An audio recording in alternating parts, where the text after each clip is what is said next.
Our next topic is free body diagram. Free body diagram means if we want to calculate the examples related to Lam's theorem. Before that, we need to know that how the force are being defined in the Lam's theorem or how the force are being separated.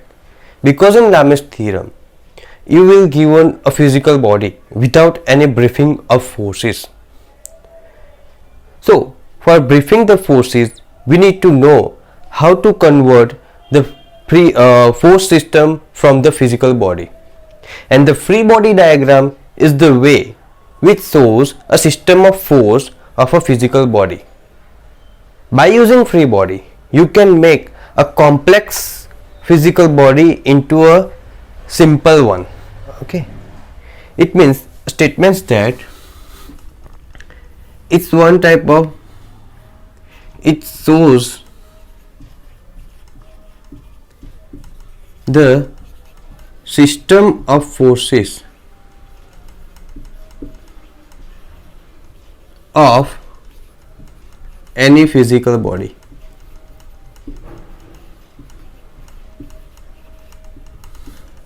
It makes complex body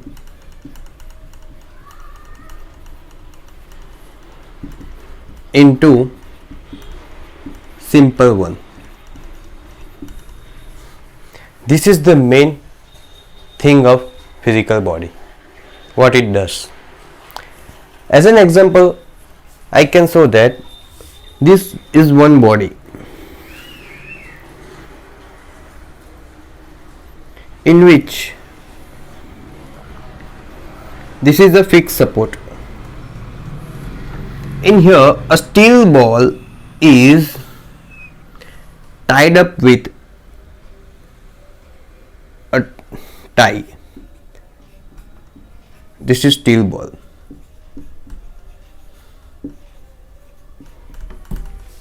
As per Lam's theorem, we can only calculate the sum or a numerical if three concurrent forces are occurring from point. So how we will define here the three forces? Let's understand the figure properly. This one is a wall, this one is a steel ball, and this one is a thread. Okay, now I am converting this into a system of force while using free body diagram. So I will take one point. The point is here, this point. Okay, the ball will move in towards like this way. That's why the reaction will occur from the wall. Reaction will occur from the wall in this direction. Okay, so this is the R due to wall,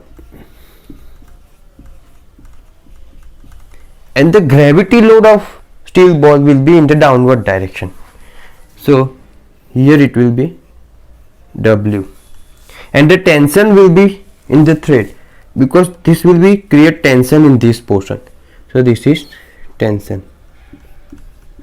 Like this, we convert this system into this physical body, complex one, into a simple one.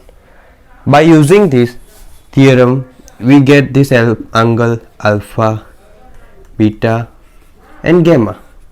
Like this we can calculate the example by using the Lam's theorem. Okay.